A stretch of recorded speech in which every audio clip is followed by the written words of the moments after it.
poner grabar y nos vamos a la primera parte de la presentación. Les comparto la pantalla.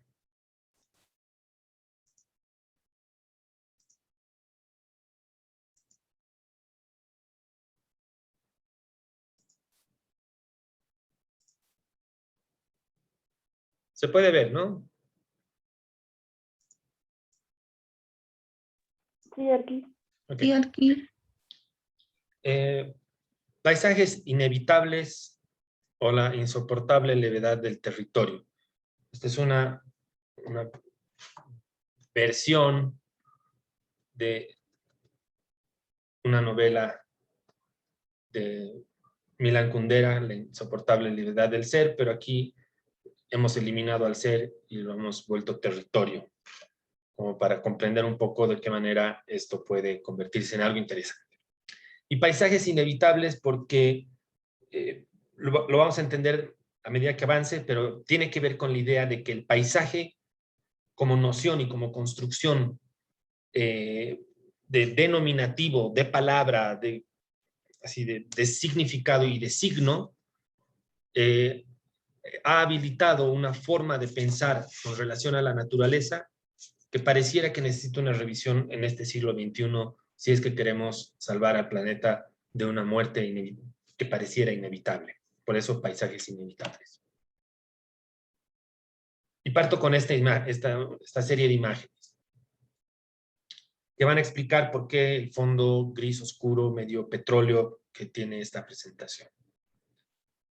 Este es una de las tantas estaciones que tiene los diferentes océanos en el mundo y una de ellas que estalló en algún momento de la historia.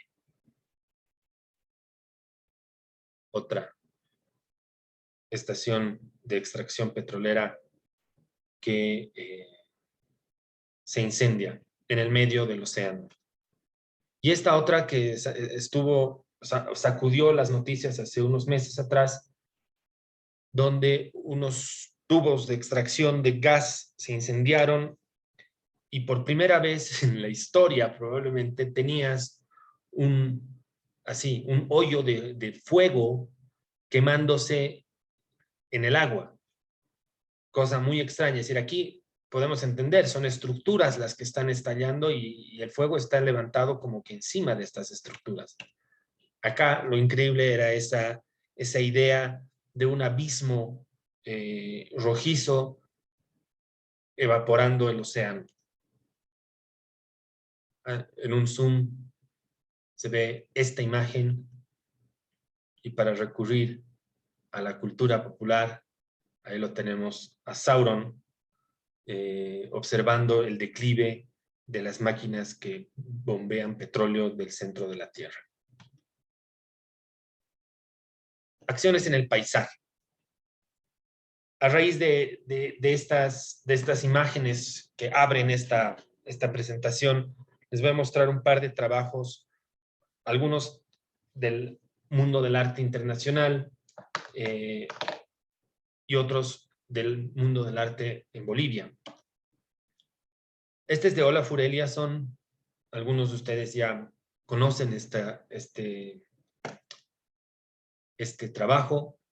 Se trata de un performance o de una acción que se va dando en diferentes lugares desde 1996 hasta la actualidad.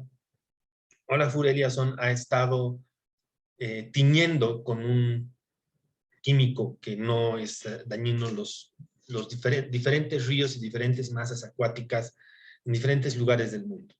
Esta primera será una acción que se da en Islandia, donde de repente se trataba de buscar o de levantar. Van a perdonarme, pero tengo que traer agua, que se queda sin voz.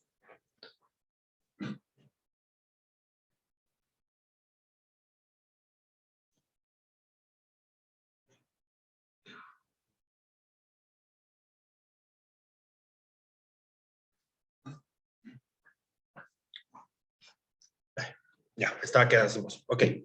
Entonces, al introducir un signo y cambiar y alterar el color de la masa. Lo que se estaba buscando era mostrar lo vulnerable que puede llegar a ser el agua en términos digamos, de una sociedad contemporánea que está acostumbrada a utilizar el agua como el sitio de los desechos, ¿no? Es decir, vamos a introducir en las masas, y nosotros en la ciudad de La Paz somos profesionales en eso, todos nuestros desechos urbanos van a parar a estos flujos acuáticos que después conducen al océano. Al teñir el agua de verde, se señala esa ocupación de parte de los seres humanos sobre este tipo de espacios. Y Olaf Eliasson lo que hacía, en esencia, era muy sencillo. Iba virtiendo este químico que impregna el agua y la tiñe temporalmente de diferentes colores. Esto es en Los Ángeles, en un río mucho más pequeño que cualquiera de los que estamos viendo ahí. En Estocolmo, de nuevo Estocolmo. Islandia, que es las imágenes que habíamos visto al principio. De nuevo Estocolmo. La carrera de Olaf Eliasson, vamos a ver la siguiente semana un segundo trabajo de él,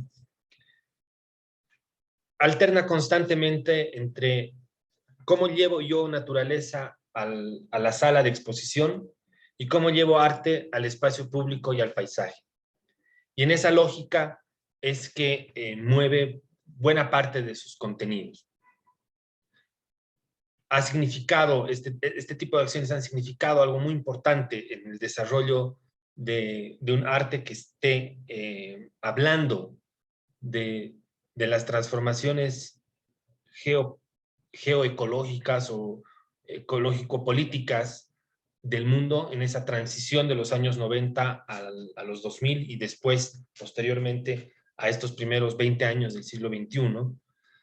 Pero en ese lapso, en esos casi ya 30 años de carrera así intensa, Olaf Eliasson ha logrado construir una idea de naturaleza en constante cambio, transformada a partir de diferentes agentes, ya sean agentes que van a trabajar así, ríos que se transforman en manchas de color, o una serie de así de mímicas o versiones del sol instaladas en una galería, o alguna vez que ha llevado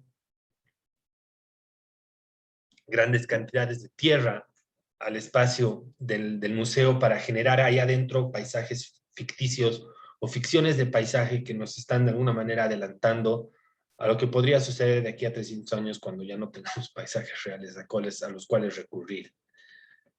Esta obra tiene como otra búsqueda a la que han visto ahí de Olaf Eliasson. Este es de un artista boliviano, hoy curador del Museo Nacional de Arte. Se llama José Arispe y la obra se llama Taipi.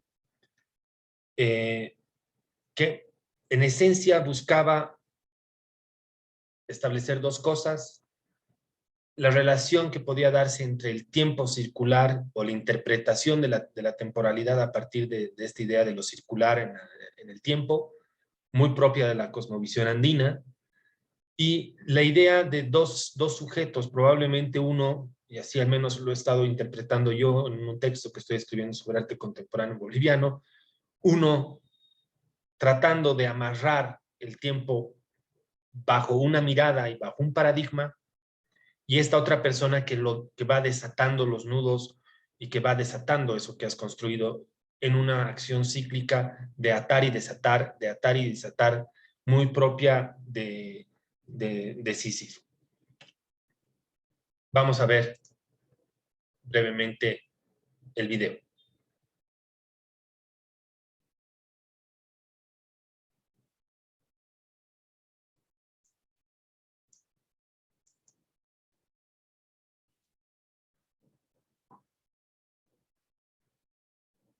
¿Se escucha y se ve bien? Se ve, pero no se escucha mucho. Es bien silente la pieza.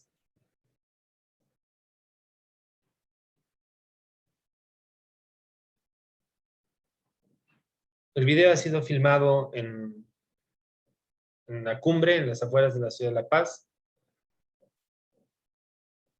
y se presentó como parte de un proyecto del Goethe Institut y del Museo Nacional de Arte que se llamaba El Vivir Bien, el buen vivir.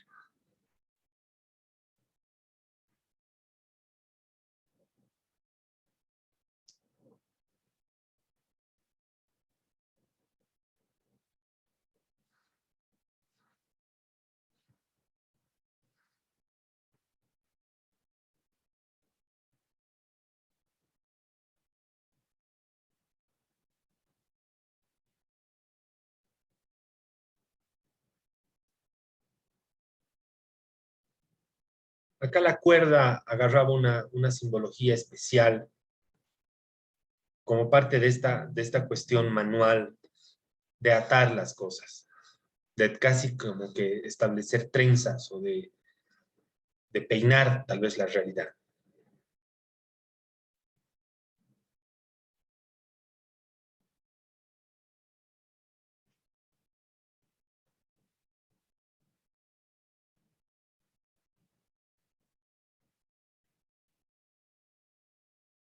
Escogieron especialmente este día así con neblina y nuboso para darle al tono de la acción un algo de nostalgia, producto de este deshacer y rehacer digamos, las acciones humanas o los lazos humanos, los lazos que tenemos con la naturaleza, cómo los vamos atando y desatando en la medida en la que transformamos nuestra manera de pensar.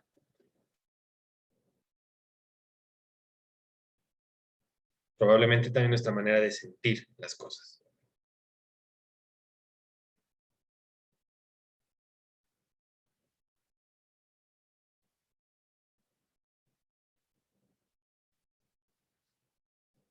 Acá el video se acelera para mostrar no solamente, digamos, el tiempo invertido en la acción, sino entender que estuvieron ahí un largo tiempo atando y desatando, pero también para como comprender lo mecánico que puede llegar a ser. Y en esa acelerada se entiende muy bien los procesos manuales digamos, del atado y del trenzado y del desenredado, digamos, de estas pitas.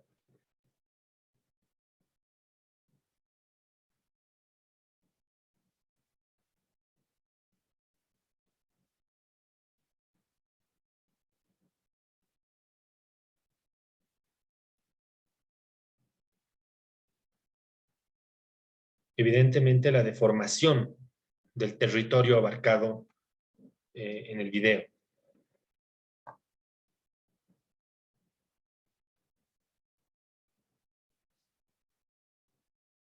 Ay, pero, ¿qué hice?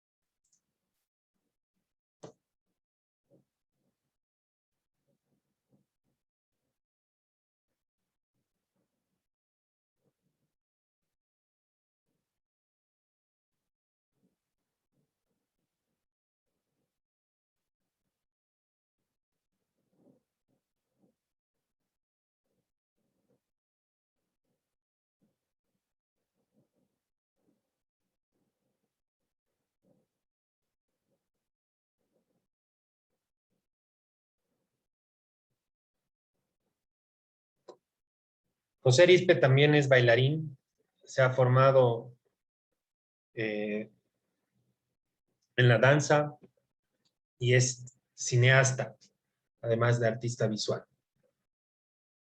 y un muy buen fotógrafo. Y la persona con la que está colaborando acá, Emiliano Longo, es productor de cine y director de... También es cineasta, director de cine también.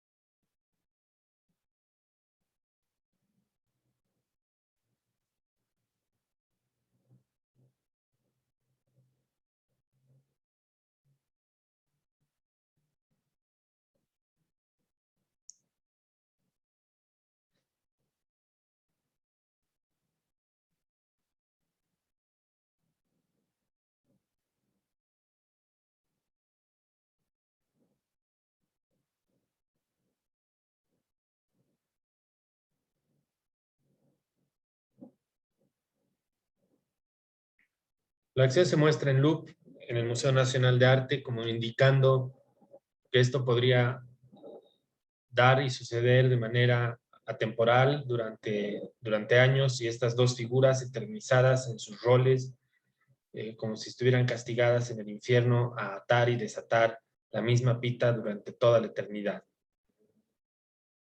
En ese encuentro, que es lo que significa Taipi, entre dos perspectivas.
A la imagen de Dios, le pongo hashtag porque me interesa que entremos al siglo XXI con la imagen de Dios. Se refiere en esencia a esta construcción del paisaje desde ese lugar santo, sacro, impoluto, que se nos ha como vendido, que es el salir allá afuera, el estar en contacto con los espacios como, digamos, los sagrados. Una construcción probablemente de naturaleza y de paisaje que pareciera que necesitan una revisión en términos del impacto del ser humano en una era que se llama hoy Antropoceno, que es una película que les estoy dejando para la siguiente semana, es decir, que la siguiente semana les voy a compartir. Y a la imagen de Dios se supone se creó el hombre en la visión del cristianismo. El hombre y la mujer creados a la imagen de Dios. Yo me preguntaba si si más bien ese a la imagen de Dios no viene de las montañas, no viene de las rocas, no viene del agua y de las partículas que la componen, y si no viene de la energía que logra amalgamar diferentes otras partículas para generar cerros, para generar rocas, para generar palmeras, para generar árboles y otros elementos que nos rodean y que nos habitan y que nosotros habitamos. Este trabajo de María Fernanda Sandoval, igual una artista boliviana, ella es de Sucre, para mí ha despertado justamente eso, la búsqueda de un algo sagrado, de un algo divino en las profundidades de la mirada, cómo la mirada puede encontrar y buscar, porque ella ha prácticamente escalado para llegar a algunos de estos lugares que vamos a ver en el siguiente video.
Como si se tratara de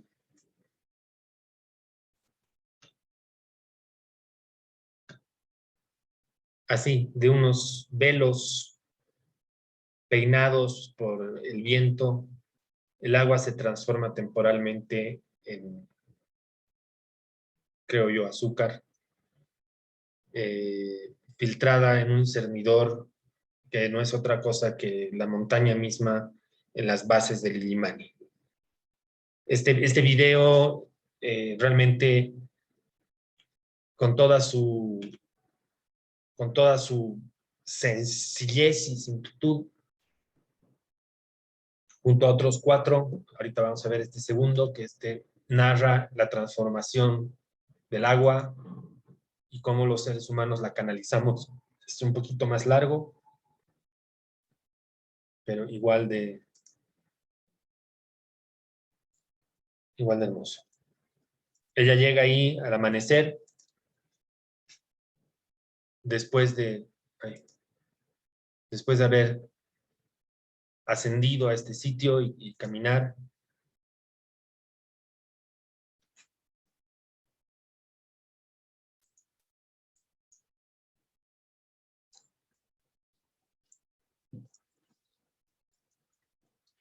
Y el video narra eso, como si el agua fuera un personaje que se embarca en una búsqueda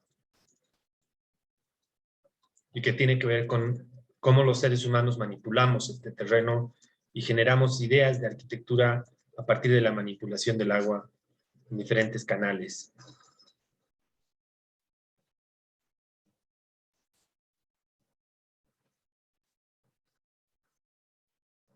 Ahí al fondo se puede ver el altiplano.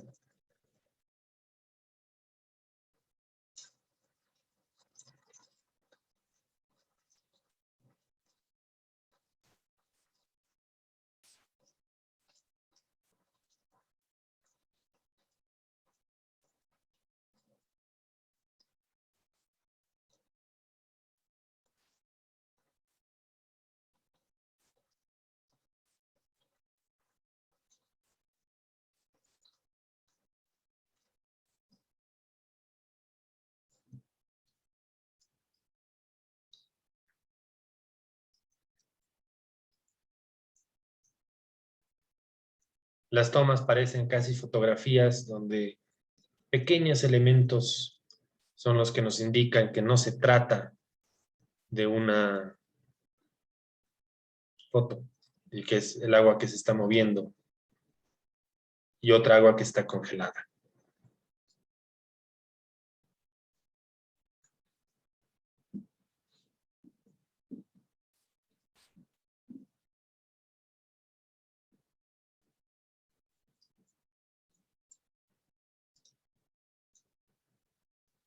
Hay una idea muy, muy linda de quietud,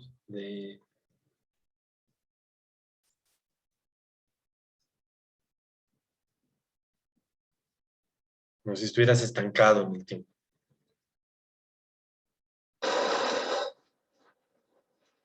Y de violencia, también de violencia.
No sé qué hice, perdón.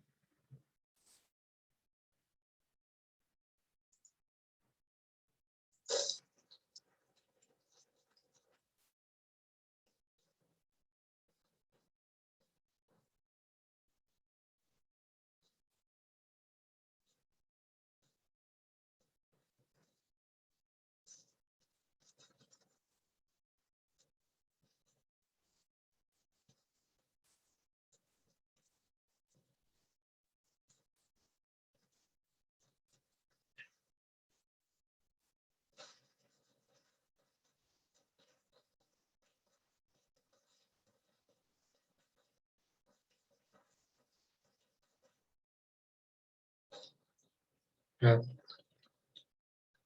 se ha retrocedido.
El video hace una como suerte de narrativa, comienza temprano en la mañana para después llevarnos a otro lugar. Aquí hay otro trabajo de María Fernanda.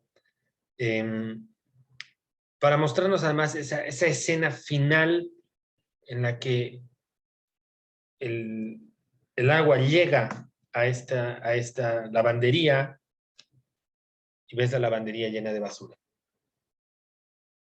Y cómo van desviando los comunarios en las faldas del Inimani, cómo desvían los flujos de agua para sus sembradíos y para utilizar el agua para diferentes fines, ¿no?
Aquí el agua gotea y se congela, gotea y se congela para generar estas estalactitas de hielo.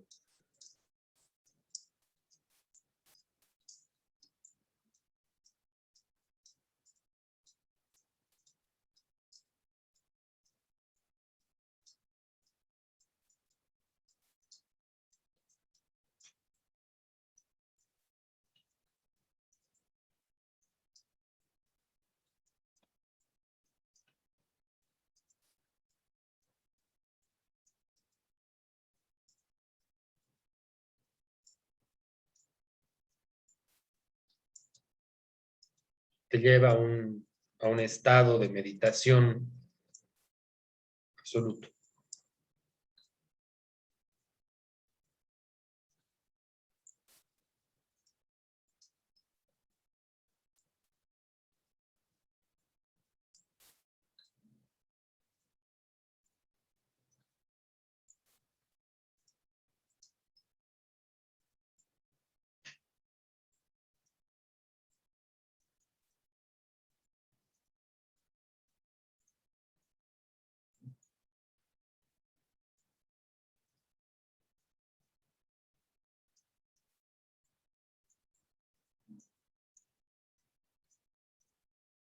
Para mí era como el tiempo goteando y el tiempo mostrando cómo escurre por debajo del hielo, cómo tenemos contado tal vez ese tiempo de contacto con este tipo de lugares y de escenarios.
Cada vez que lo vuelvo a ver me maravillo con nuevos detalles, con nuevas imágenes, con nuevas posibilidades.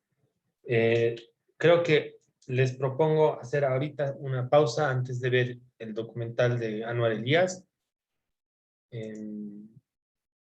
Ahorita son 54, nos veremos a las 4 del retorno. ¿Les parece? Sí, Arqui, está bien. Sí, Arqui. Sí. Ok, entonces nos vemos de vuelta a las 4. Háganse un cafecito a las 4:05, 10 minutos.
Ok.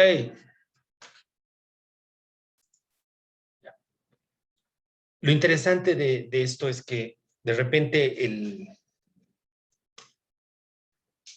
espacio empieza a cobrar una significancia importante.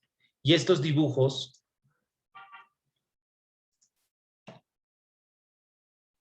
dibujados por Cristo terminan como que habilitando la producción del proyecto. El proyecto de arte consistió en 42 meses de esfuerzos colaborativos, la participación de los ganaderos, 18 audiencias públicas, 3 sesiones en los tribunales supremos superiores de California, la redacción de un informe de impacto ambiental de 450 páginas y el uso temporal de los cerros, el cielo y el océano. Este señor es Cristo, ahí a su corte, cuando era joven, relativamente joven, y ahí los dibujos preparados para Running Fence, que son los que después terminan habilitando la posibilidad de la construcción del mismo proyecto. Sus dibujos tienen un grafismo así exquisito en el diálogo entre mapa, cartografía, dibujo y palabra escrita. Todos los gastos de la obra de arte temporal fueron pagados por Cristo y Jean-Claude mediante la venta de estudios, dibujos preparatorios y collages, maquetas y litografías originales. Los artistas no aceptaron patrocinio de ningún tipo. Esto es importante porque todo este trabajo que están viendo aquí en el estudio, en el taller, es el que después termina como financiando el proyecto. En él, Cristo había ya planteado y estudiado de qué manera y cómo iba a funcionar la intervención y cuáles iban a ser los métodos bajo los cuales se podía realizar la intervención. La colocación de los postes y sus cables, el cable que iba a ir a sostener estas grandes telas. Aquí un zoom a toda la, digamos, la estructura pensada para la intervención. Running Fence estaba hecho de 200,000 metros cuadrados de tejido de nylon blanco colgado de un cable de acero tendido entre 2,050 postes de acero, cada uno de 6,4 metros de altura, 8,9 centímetros de diámetro, incrustados 91 centímetros en el suelo, sin hormigón y arriostrados lateralmente con cables de sujeción. 145 kilómetros de cable y 14,000 anclajes de tierra. Los bordes superior e inferior de los 2,050 paneles de tela se aseguraron a cables superior e inferior mediante 350,000 ganchos. Y ahí están los postes, en algunos casos trasladados en helicóptero. Todas las partes de la estructura de Running Fence fueron diseñadas para su remoción completa y no hay evidencia visible de restos del proyecto en las colinas de los condados de Sonoma y Marin. Y aquí están el gran equipo que se genera para la instalación de la intervención, los cables en los dos sentidos, yendo y generando estos elementos de tensión hacia allá, evidentemente hacia allá y hacia allá, estabilizando el poste, y es de este cable que va a colgar la tela. Como se había acordado con los ganaderos y con las agencias del condado, estatales y federales, la remoción de Running Fence comenzó 14 días después de su finalización y todos los materiales fueron entregados a los ganaderos. Entonces, todos estos cables, postes, después iban a servir para otro tipo de trabajos. Running Fence cruzó 14 carreteras y la ciudad de Valley Forge, dejando paso para automóviles, ganado y vida silvestre. Fue diseñado para ser visto siguiendo 64 kilómetros de carreteras públicas en los condados de Sonoma y Marin. Aquí están las últimas partes de la instalación y aquí están ellos dos, Cristo y Jean-Claude en la imagen de la derecha. Una imagen aérea de la intervención.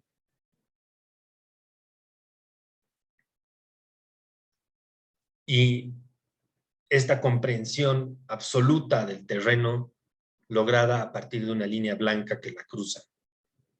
Que cruza tierras, que cruza espacios, que se inserta en el tejido mismo del terreno y de la tierra.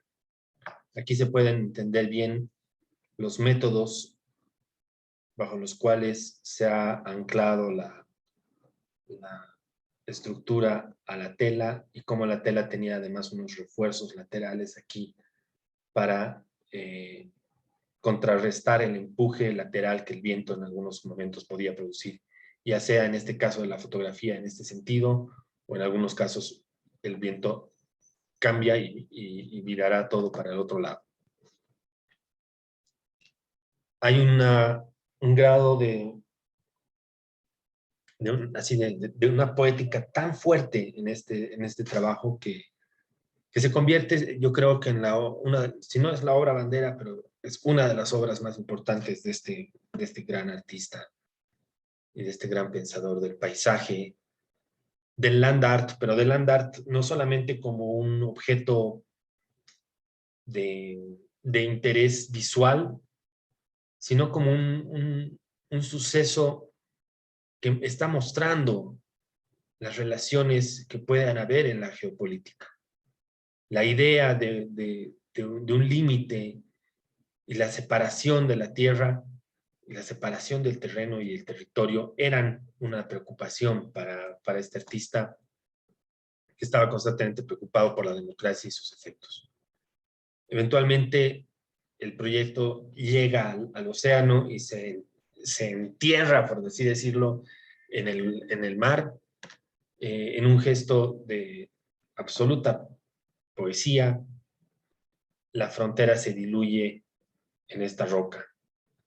Y ese límite temporal marcado por unas telas blancas termina conduciendo a ese punto que ahora es un punto rojo ahí en la imagen. Y esta, para mí, es la imagen que lo resume también un poco todo. Las voluntades de estas dos personas nos muestran también que esta suerte de búsqueda no solamente era una búsqueda por entender el paisaje, era también una búsqueda por entenderse entre ellos, y es un manifiesto así potentísimo del amor que una pareja se puede tener. Jean-Claude ha hecho lobby, ha movido a la opinión pública y ha sido digamos, la persona que ha hecho posible desde lo técnico todo lo que su esposo soñaba en papel. Sin una figura como ella, nada de esto habría sucedido. Y esa es la manifestación importante que para mí tiene este trabajo colaborativo, esta idea de soñar el espacio por encima de cualquier cosa. Francis Alice, esto un poco lo hemos visto en algunas clases, algunos que han estado en Taller 7 conmigo también lo han podido ver. Pero este trabajo representa, creo yo, el cúmulo de todo lo que hemos visto, el interés por la política, el interés por entender que el territorio es transformable y movible, la idea de que los seres humanos tenemos unas capacidades asombrosas tanto para destruir como para construir. Y en este caso, la acción colectiva de todo este grupo de personas que se juntó en Lima a reflexionar sobre la posibilidad de mover una montaña o de mover una duna de arena. Además, en un territorio a las afueras de la ciudad de Lima, caracterizado en ese entonces por los traumas recientes del enfrentamiento entre militares del gobierno de Fujimori y el Sendero Luminoso. Esa también puede ser la imagen de de una idea así, de la fe moviendo montañas. No solamente la acción colectiva y masiva, el grupo masivo de gente que genera esta línea, que es una línea que va a mover y transformar el paisaje de una manera insospechada, sino también entender que ese terreno en el cual se interviene, ese terreno y ese territorio por el cual nos desplazamos y las materias que movemos en nuestro camino, tienen un sentido, tienen un significado para la tierra, y aquí ya no estoy hablando para la tierra así como comunidad de seres humanos, tienen un sentido para la tierra en términos de la superficie que ocupamos los humanos, y que es ese terreno endeble, o una suerte de zona crítica sobre la cual sí tenemos un impacto. Bruno Latour, un sociólogo que a mí me parece fascinante, habla mucho de esto, de esta idea o de esta noción de superficie, y que esa superficie sobre la cual tenemos influencia tiene unos equilibrios sumamente frágiles. Y en las teorías del antropoceno, que es una nueva era geológica propuesta por un grupo de científicos, la ciencia ahorita está como dividida entre si aceptar esta propuesta de nueva era geológica a influencia y como producto digamos, de los pasos del ser humano después de la revolución industrial por este planeta, y que es el elemento central sobre el cual vamos a ver esta película la siguiente semana. Se manifiesta acá de maneras insospechadas, y creo que la obra de Francis Alice, o esta obra en específico, no solamente está hablando del movimiento de montañas, está hablando del movimiento de personas, está hablando de migración, está hablando del problema así urbano que tiene la ciudad de Lima, los retos no afrontados en relación a la pobreza y a la segregación, la misma racialización y discriminación que sufren las personas que llegan de interior a la ciudad de Lima. Es decir, tiene como muchas capas, tiene tantas capas como personas que estaban ahí. Razón por la cual vamos a cerrar con este trabajo que mostrará muy bien lo que queremos, a lo que estoy apuntando.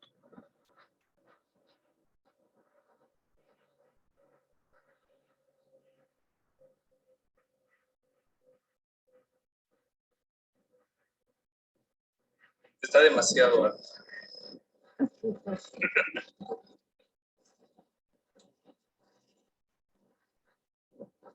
¿Qué estamos buscando, Francis? ¿Qué estamos buscando?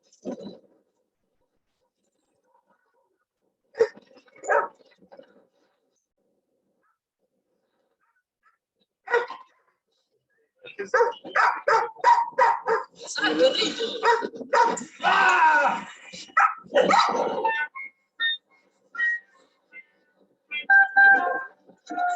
No pasa nada.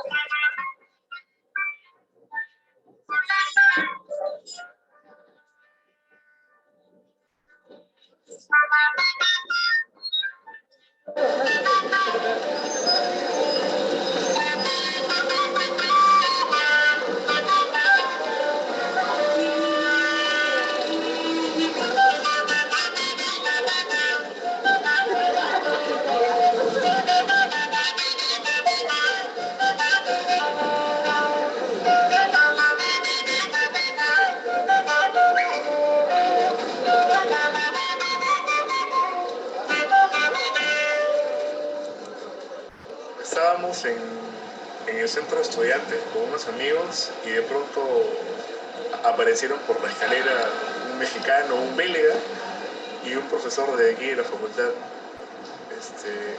buscando precisamente algunos alumnos que los ayuden a iniciar esta idea que era el mueve una duna, que en un inicio a todos les pareció una locura.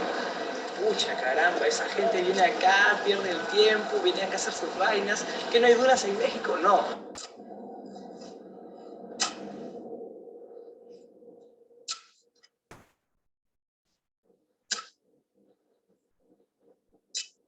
Hay buenas cosas y malas cosas. ¿Cuáles son las malas? Las malas que para eso más breve. ¿Esas las buenas o las malas? Las buenas que no me morí.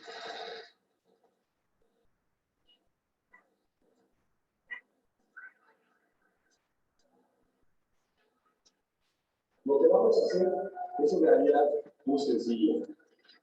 Vamos a tomar una enorme arena, una hilera de cerca de 800 personas, con unas palas con las cuales vamos a empujar una pequeña cantidad de arena a cada uno de ellos. Llegaremos al tope de la luna y empezaremos a bajar. Y de esta manera, lo que va a suceder es que la superficie de la luna va a cambiarse al otro lado en sí mismo, va a implicar que la luna se moverá. Al principio pensé que era una red tontería, ¿no? O sea, primero es una piedra, una roca, pero de ahí, o sea, me involucré más y me gustó más la idea porque, o sea, el hecho de participar entre un grupo de gente, ¿no? Entonces estuvimos de acuerdo, vamos a ir porque queremos ir, cada cual con sus motivos. El convencimiento mayor fue de uno en uno, o sea, de decirle a un amigo y ese amigo le decía a otro, y es así como juntamos a toda la gente que fue.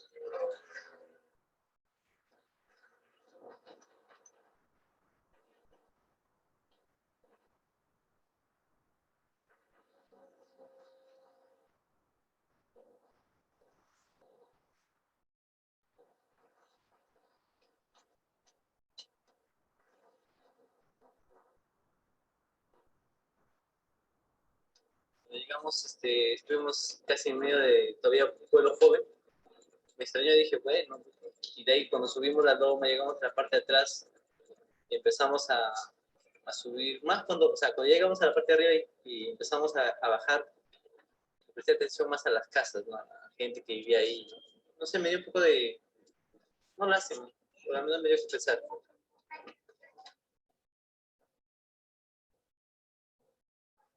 Creo que refleja un poco la realidad de los países latinoamericanos, esas constantes invasiones, esa expansión urbana que existe en toda Latinoamérica. Yo creo que la ciudad que tenemos ahora no sería la que estamos viendo, que de hecho no es la mejor del mundo. No lo es para nada, pero Lima no sería Lima, pues sin la migración, al menos la Lima que yo conozco.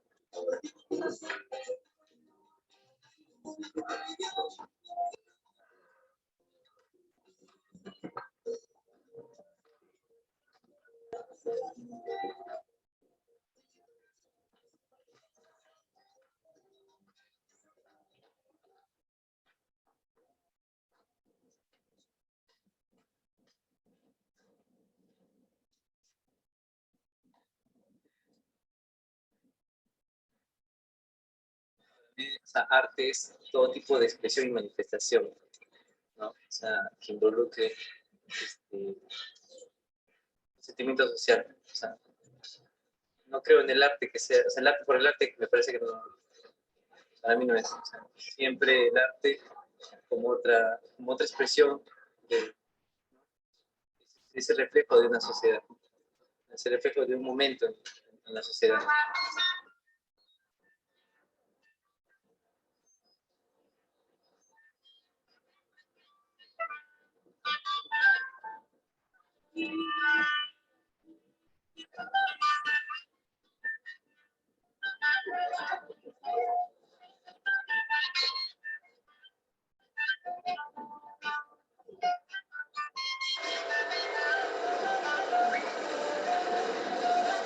Siga de frente, siga de frente.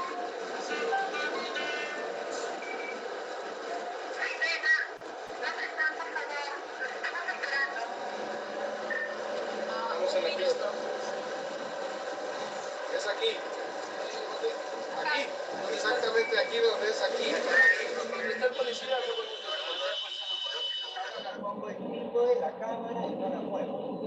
Exacto.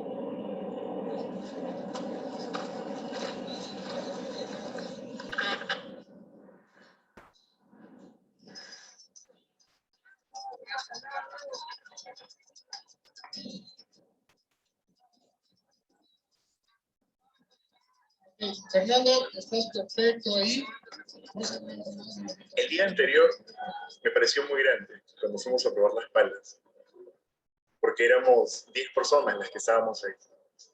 Pero cuando llegué y vi la fila de 350, 400 personas que estaban ahí, ya la duna se hizo más pequeña en realidad.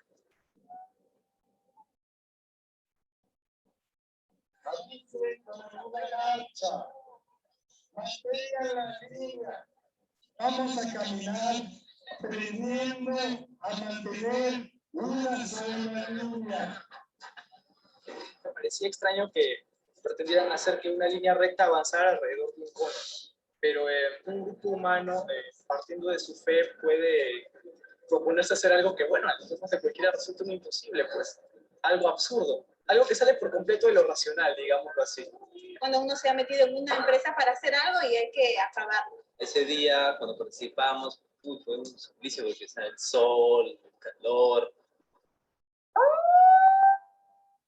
Va a correr cámaras prevenidos. Martín, ahora me escuchas. Corriendo la cámara C. 3, 4, 5, 6, viva el Perú y viva México. Acción.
Pues arriba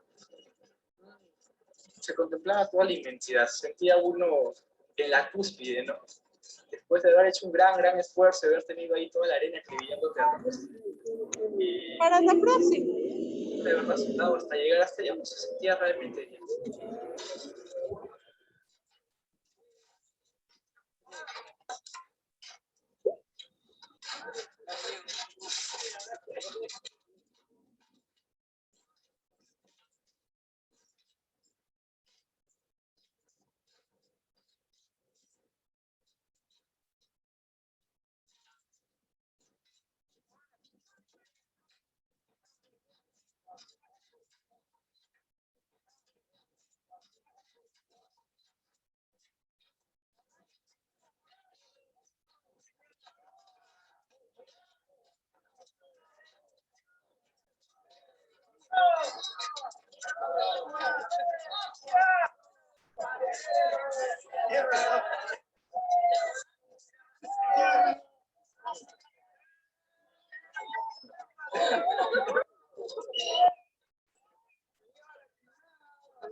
Bellísimo.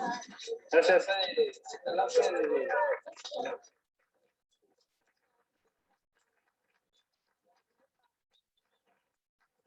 Uno está con esta expectativa, nos llamamos, ahorita falta poco, falta poco, falta poco.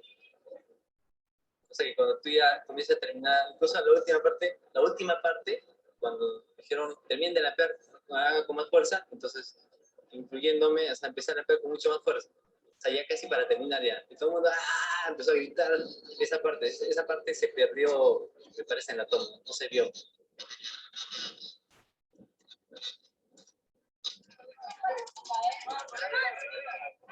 Así es.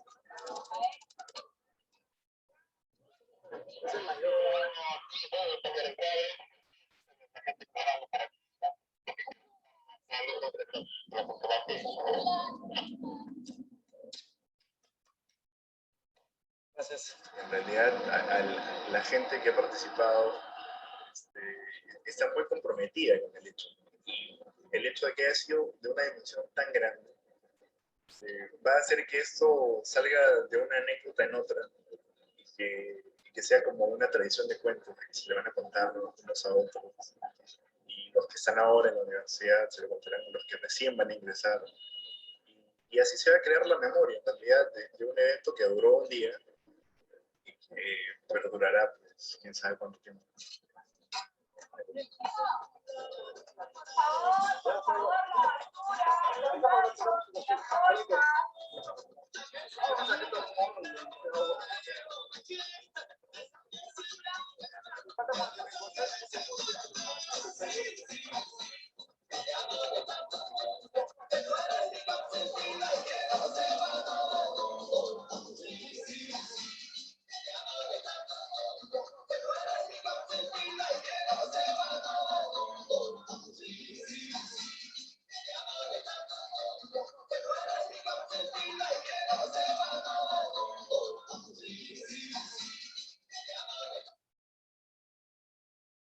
Ok.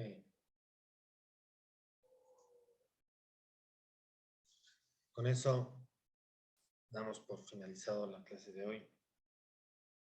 No sé si alguien tiene algún comentario. Si no, los dejo partir en paz. Sí, Arki, yo tengo un comentario. En realidad me quedé trancada en lo que nos mostró sobre la chiquitanía y los incendios forestales.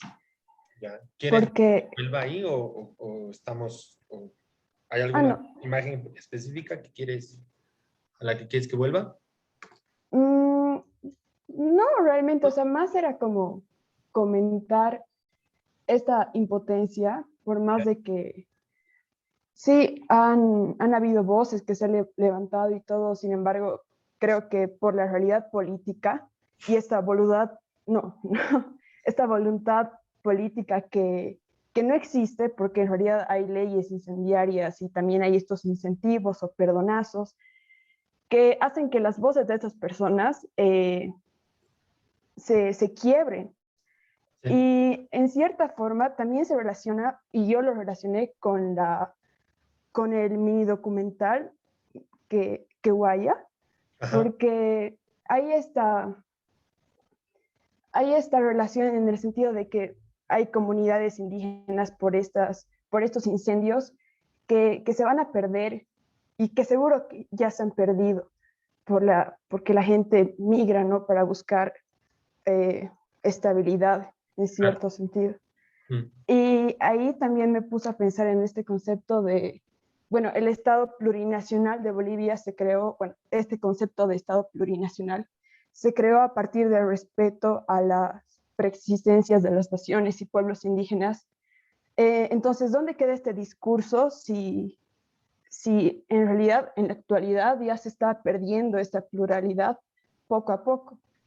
Y creo que es eso. Sí, y creo que lo has dicho con las palabras correctas, es impotencia, ¿no? Es esta, o sentirse relativamente, tal vez incluso muy traicionado a ratos. Creo que tiene un poco de ambos, un poco de esta, si el Estado plurinacional debía defender o debía, digamos, como que basarse en ciertas lógicas, que están muy bien, es decir, yo defiendo mucho al Estado plurinacional. Lo que me parece abominable es lo que ha sucedido después, y después en el medio ese interín que completamente inexplicable del 2019 al 2020, y ahora de nuevo a la misma lógica de antes, como si nada hubiera pasado, como si nada hubiera cambiado, ¿no? Y la palabra es impotencia. Y ante la impotencia, mi recurso es el arte. Así nomás lo vivo yo como artista, digamos, ¿no? Y estoy seguro que también desde la arquitectura se pueden hacer cosas.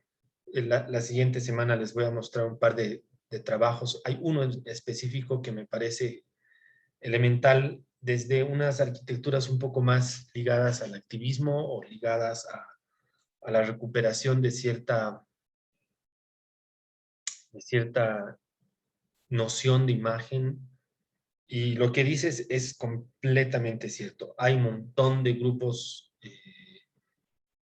originarios que se sienten abandonados, traicionados por el Estado plurinacional y que han tenido que emigrar, pues porque si tus tierras se te queman, ¿qué haces? ¿No?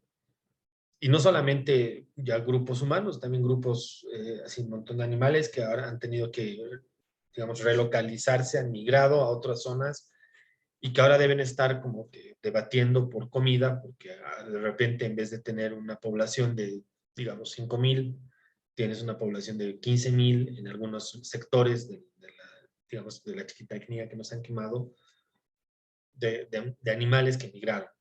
Y pueblos indígenas que no les queda otra que, digamos, como que ir a Santa Cruz, y sucede de algo muy similar a lo que hemos visto en el video de Francis Salis, terminan habitando las periferias, ¿no? Y las periferias empiezan a convertirse en ese escenario plural, pero completamente abandonado a la pobreza, ¿no? No sé, es decir, a ratos esta nuestra realidad es medio como muy dura, ¿no? Y creo que el arte puede ser a veces como un salvoconducto, en el sentido de un poquito como recuperar cierta voz, y otras veces simplemente mostrar con mucha crudeza lo que sucede. Valeria. Sí, Arqui, bueno, mi comentario preguntaba algo más, tal vez un poco personal, un pensamiento personal, en el cual, basándonos en lo que acaba de decir Mariana y en lo que acaba de decir usted también, en lo que, eh, cómo se podría salir, digamos, de todo este tema. em, y una de las alternativas que se nombra es el arte o la arquitectura. Y aquí viene mi pregunta de cómo, sí, es pregunta o consejo, no sé, cómo se podría em, tener como un concepto base o algo así para que el arte o la arquitectura realmente se lo llegue a tomar como tal. O sea, que la gente realmente valore el arte tal vez o valore también la arquitectura o cualquier tipo de arte, ¿no? Porque todas las intervenciones de arte que nos han mostrado, más que nada en esta clase, digamos, nosotros lo podemos ver de alguna manera e incluso cada uno lo puede ver de una manera diferente a todas las intervenciones de arte que se hace. Entonces, lo que yo digo ahorita es cómo se podría llegar a hacer que el significado de esta intervención de arte que yo estoy planeando hacer, por ejemplo, realmente trascienda o realmente sea así como importante para poder eh, ser importante luego y que, no sé, me estén mostrando en una clase luego, digamos, a eso me refiero. O sea, cómo se llega a tener ese impacto del arte. Eso. Una especie de docente mío, amigo querido, que se llama Ramiro Garavito, hablaba de que la polisemia, en el sentido de polisentidos, era una de las herramientas bajo las cuales, por lo menos el arte contemporáneo, podía lograr lo que tú dices, llegar con diferentes posibles interpretaciones de una misma obra a diferentes grupos y a diferentes personas.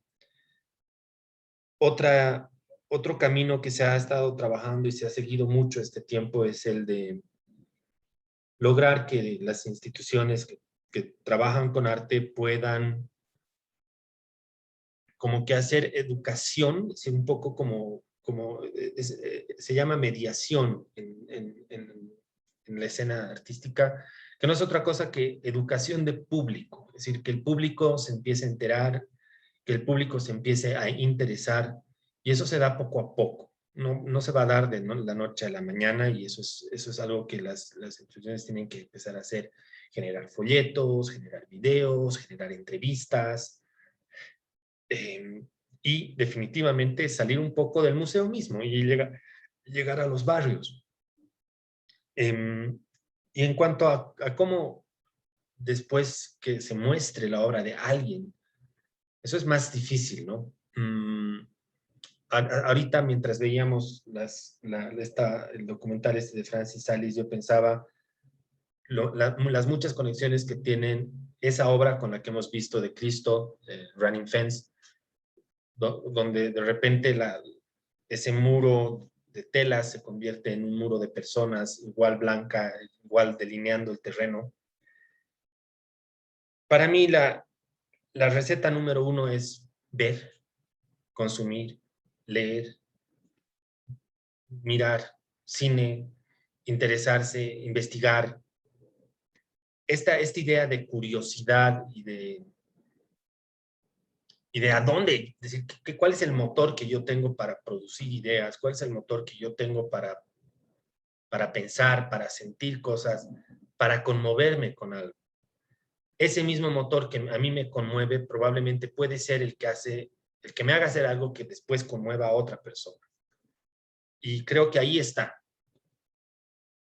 En no dejar nunca de buscar, no dejar nunca de crear, no dejar nunca de preguntarse, de cuestionarse y de estar ahí despiertos y de estar con la mirada siempre muy crítica a lo que nos sucede.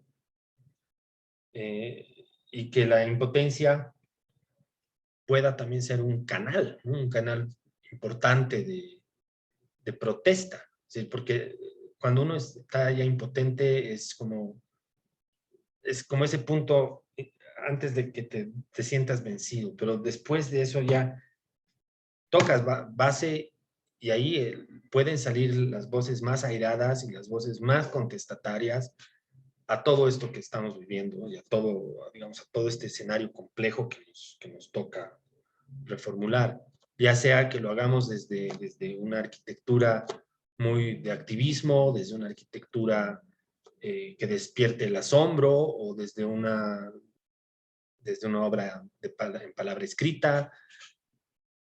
Ahí, para mí va por ahí. No sé si te he respondido bien, vale, pero creo que ese es para mí el camino. Entonces, cuando en Taller 7 les decíamos biblioteca, nos referimos también a eso, ¿no?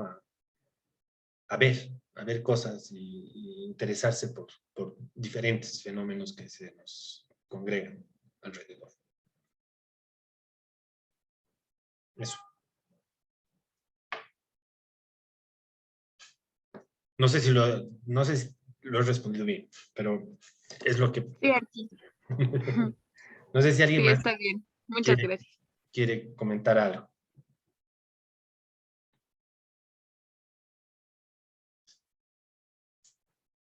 Si no, la siguiente igual vamos a poder seguir debatiendo.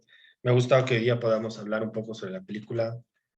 Hay un texto que lo vamos a comentar la siguiente clase, que sí les va a servir, este sí que les va a servir un montón para destrabar las conexiones entre arquitectura y escultura. Lo voy a subir ahorita al Neo. Se llama La escultura en el campo expandido, y que es un texto posmoderno de los años 70, pero que muestra a cabalidad, así da los conceptos precisos para situar la arquitectura en el paisaje y la relación que puede tener con la escultura. Así que es como que bien importante que lo puedan leer. Más importante que el anterior. El anterior era como muy complejo. Este es como más digerible, más comestible, ¿no? Nos vemos el jueves. Que tengan una linda semana. Gracias, Arqui, hasta el jueves. Hasta luego, Arqui, gracias. Gracias, Arqui, hasta luego. Igualmente, Arqui, Hasta hasta luego, Arqui, luego. gracias. Gracias.